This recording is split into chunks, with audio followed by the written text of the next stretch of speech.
시청자 여러분 안녕하십니까? 한 주간의 주요 뉴스를 정리해드리는 채널 K 뉴스 주간 브리핑입니다. 미국에서 올랜도 총기 참사가 잊혀지기도 전에 총격 참사가 이어지고 있습니다. 백인 경찰의 흑인 사살로 흑백 갈등이 더욱 깊어지는 듯합니다. 첫 번째 소식입니다. 17일 루이지애나주 배턴루즈에서 또다시 경찰관 저격 사건이 발생했습니다. 텍사스주 댈러스에서 경찰관 총격 참사가 있은 지 열흘 만입니다. 이번 사건으로 경찰관 3명이 숨지고 3명이 부상당했습니다. 텍사스주 댈러스에서 경찰관 총격 참사가 있은 지 열흘 만에 17일 루이지애나주 배턴루즈에서 또다시 경찰관 저격 사건이 발생했습니다. 루이지애나 경찰에 따르면 이날 오전 9시쯤 배턴루즈의 올드 해맨드 에어플라자 쇼핑센터 인근에서 복면을 쓰고 검은 옷을 착용한 범인이 매복한 채 경찰을 향해 무차별 총격을 가했습니다. 이번 총격으로 배턴루즈 경찰국 소속 경찰관 2명과 동부 배턴루즈 셰리프국 경찰관 1명이 현장에서 사망했습니다. 현재 병원에서 치료 중인 경찰관 1명도 위독한 것으로 알려졌습니다. 범인은 올해 29살 미주리주 캔자스시티 출신의 흑인 케빈 유진 롱으로 밝혀졌습니다. 범인은 현장에서 경찰과 총격전 끝에 사살됐습니다. 한편 경찰은 그의 범행 동기를 파악하기 위해 주변 조사에 나섰습니다. 현지 언론들은 이번 일이 지난 7일 텍사스주 댈러스에서 발생한 경찰 저격 사건에 대한 모방 범죄일 가능성을 제기하고 있습니다. 오바마 대통령은 이번 사건과 관련해 경찰관에 대한 공격은 우리 모두에 대한 공격이고 사회를 작동하도록 하는 법치에 대한 공격이라고 강조했습니다. 뉴욕 한인회와 뉴욕 총영사관 사이에 8.15 광복절 행사를 두고 빚어졌던 갈등이 마무리됐습니다. 당초 예정대로 기념식은 한인회관에서, 리셉션은 뉴욕시 의사당에서 하기로 최종 합의했습니다. 김기환 뉴욕 총영사는 18일 뉴욕 한인회관에서 광복절 기념식 공동주최 단체 관계자들과 회동을 가졌습니다. 이 자리에서 총영사는 뉴욕시 의사당에서 개최되는 광복절 리셉션은 매우 의미 있는 행사로 생각한다며 총영사관에서도 성공적 행사가 될 수 있도록 적극 지원하겠다고 밝혔습니다. 이로써 올해 광복절 행사는 예정대로 다음 달 15일 오전 11시 뉴욕 한인회관에서 열리는 공식 기념식과 오후 5시 30분 뉴욕시 의사당에서 뉴욕 한인회가 주관하는 리셉션 등 2개 행사로 나뉘어 열리게 됐습니다. 김 총영사는 그동안 불거졌던 논란과 관련해 리셉션 행사를 하지 못하도록 했다는 것은 전혀 사실이 아니고 이를 진행하는 과정에서 뜻하지 않게 와전된 것 같다고 해명했습니다. 앞으로 한 달에 한 번씩 뉴욕 한인회와 정기적인 실무 회의를 갖고 소통을 강화해 나가겠다고 전했습니다. 뉴욕주 상원 16선거구 민주당 예비선거에 출마한 정승진 전 민권센터 회장이 6개월간 선거 자금으로 $20만 달러를 모금했습니다. 선거 자금 모금으로는 경쟁자인 토비앤 스타비스키 현역 의원을 제쳤습니다.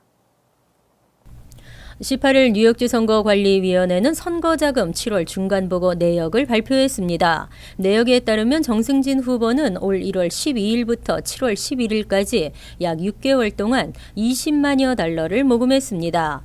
반면 올해 구선에 도전하는 스타비스키 의원은 같은 기간 총 모금액이 10만여 달러로 정 후보의 절반 수준에 그쳤습니다. 정 후보는 그동안 한인사회를 중심으로 선거자금 모금에 총력을 쏟아왔습니다. 지난 2014년 예비선거에도 출마했던 정 후보는 당시 막판 자금 부족으로 판세 뒤집기에 실패한 경험이 있습니다. 현재도 보유 자금 면에서는 스타비스키 의원이 정 후보보다 다소 많은 편입니다. 정 후보는 그동안 선거 홍보 비용으로 6만여 달러를 지출하고 현재 총 13만 6천여 달러를 가지고 있습니다. 반면 스타비스키 의원은 아직 본격적인 선거 홍보에 집중하지 않아 4만 8천여 달러만 사용했고 지난해 하반기 때 모금된 후원금을 합치면 현재 15만 5천 달러를 갖고 있습니다.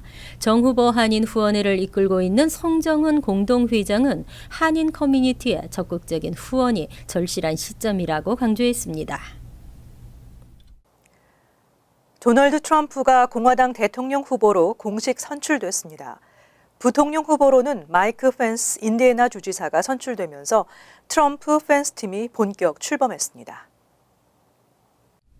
도널드 트럼프는 19일 오하이오주 클리블랜드 퀴큰런 아레나에서 열린 전당대회 이틀째 행사에 각 주요 대의원 표결에서 후보 지명에 필요한 1237표를 훨씬 넘는 1725표를 얻었습니다. 트럼프는 이미 지난 2월부터 5개월간 진행된 경선 과정에서 11명의 경쟁자를 따돌리고 후보 지명에 필요한 대의원 과반수를 확보했었습니다. 트럼프에 대한 공식 후보 선출 절차 후에는 마이크 펜스 인디애나 주지사에 대한 부통령 후보 선출이 진행돼 트럼프 펜스 팀이 본격 출범했습니다. 전날 행사에 전례를 깨고 깜짝 등장한 트럼프는 어제도 공식 후보 선출이 확정된 뒤 전당대회장을 찾았습니다. 이날 공화당은 경제를 주제로 삼고 기업가인 트럼프의 경제 능력을 최대한 부각시켰습니다. 미국을 다시 일하게 만들자란 주제로 열린 이날 행사에는 폴 라이언 하원 의장 등 주요 정치인과 스포츠 선수 등이 연설자로 참여해 공화당의 경제 정책을 강조하는 동시에 오바마 대통령의 경제 정책을 비판했습니다. 뉴저지 팰리세이드 파크타운은 올해부터 식당과 카페의 5개 영업을 원하는 업소들의 신청을 받고 있습니다. 하지만 홍보 부족 등으로 인해 신청한 업소는 단 2곳에 불과한 것으로 조사됐습니다. 팰리세이드 파크타운 의회는 지난 3월 원래 회의에서 식당과 카페 등 음식 판매점의 5개 영업을 허용하는 조례안을 만장일치로 통과시켰습니다. 지난 5월부터는 5개 영업을 원하는 업소에 신청을 받고 있는 중입니다. 하지만 현재까지 5개 영업 신청 허가를 받은 업소는 브로드애비뉴 선상의 카페 베네와 카페 시루 등 단 2곳뿐입니다.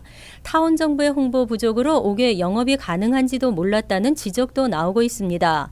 5개 영업을 원할 경우 타운 정부에 신청서를 제출하고 플래닝 보드에서 승인을 받아야 합니다. 연간 수수료는 $250이고 허가를 받으면 오는 10월 20일까지 오전 7시에서 오후 11시 30분 야외에 마련된 테이블에서 손님들에게 식사나 음료 등을 제공할 수 있습니다. BYOB나 주류 면허가 있는 경우에는 지정된 장소에서 음주도 허용됩니다. 다만 담배나 전자담배의 흡연은 금지됩니다. 한편 펠파크타운은 5개 영업구역을 보행자가 다니는데 지장이 없도록 최소 52인치의 공간을 남겨두도록 제한하고 있습니다. 뉴저지주에서 불법 체류 학생들에게도 주정부 학자금 보조 신청 자격을 허용하는 법안이 다시 추진되고 있습니다. 현재 거주민 학비는 적용되고 있지만 학자금 보조가 없이는 불법 체류 학생들의 대학 진학을 돕기 힘들다는 지적입니다. 최근 고든 존슨, 발레리 허틀 의원 등 민주당 소속 주 하원 의원 7명은 주내 고교를 졸업한 불체 학생에게 주정부 학자금 보조 신청 자격까지 부여하는 내용을 담은 법안을 공동 발의했습니다.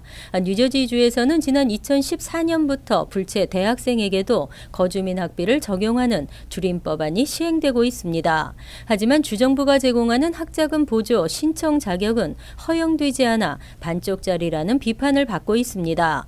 이에 거주민 학비 적용만으로는 불체 신분 학생의 대학 진학을 충분히 도울 수 없다는 게 이번 법안의 배경입니다.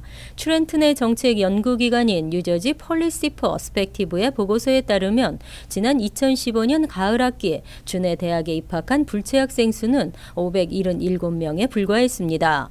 전체 신입생 수의 1%에도 못 미치는 숫자로 보고서는 주내 고교를 졸업한 불체 학생의 대학 진학률을 높이기 위해서는 학자금 보조가 반드시 필요하다고 지적했습니다. 하지만 크리스티 주지사는 예산 부담을 이유로 법안에 반대하고 있는 것으로 알려졌습니다. 뉴욕주에서 대표적 세탁 용제인 퍼크 사용 금지가 추진되고 있습니다. 연방정부가 시행할 규제보다 더 앞당겨질 것으로 전망되면서 한인 드라이클리닝 업계에 비상이 걸렸습니다. 앤드류 쿠오모 주지사는 20일 맨해튼에서 열린 노동착취단속 태스크포스 구성 1주년 기념식에서 뉴욕주 환경보호국과 보건국에 세탁용제 퍼크가 종업원들의 건강에 미치는 유해성에 대한 연구를 지시했다고 밝혔습니다. 이 연구 결과를 토대로 뉴욕주에서 퍼크 사용 금지 법안을 추진할 수 있는 발판을 만들겠다는 계획입니다. 연방환경보호청은 오는 2021년부터 주상복합 건물 내 세탁소에 퍼크 사용 사용을 전면 금지했습니다.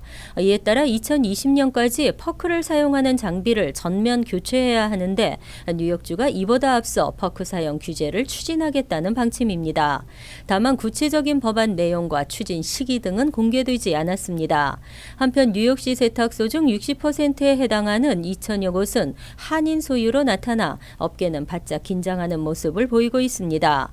뉴욕 한인 드라이클리너스 협회 김상균 전 회장은 연방정부의 퍼크 사용 규제보다 훨씬 앞서 규제가 된다고 하니 초비상 상태라며 조만간 회원들과 회의를 열고 향후 대책을 논의하겠다고 밝혔습니다. 뉴욕시경이 오는 25일부터 자전거 전용 도로 침범 차량을 집중 단속할 예정입니다. 이중 주차나 자전거 전용 도로를 침범하다 적발되면 $115의 벌금이 부과됩니다. 20일 뉴욕시경은 다음 주 월요일인 25일부터 29일까지 시전역 5개 보로에서 보행자, 자전거 이용자, 안전, 위협 차량을 상대로 집중 단속을 실시한다고 밝혔습니다. 특히 이중주차와 자전거 전용도로 침범 차량에 대해 집중 단속이 이뤄질 전망입니다. 주차 통로 등 차량이 지나가는 통로를 막고 이중으로 주정차하거나 자전거 전용도로를 침범해 운전하거나 주정차하다 적발되면 1회당 $115의 벌금이 부과됩니다. 또 차량 운전자가 보행자와 자전거 이용자에게 길을 양보하지 않다가 적발될 경우에는 최대 $100의 벌금이 부과되고 만약 사상자가 발생했을 경우에는 경범죄로 분류돼 최대 $250의 벌금과 구류 30일형에 처해질 수 있습니다.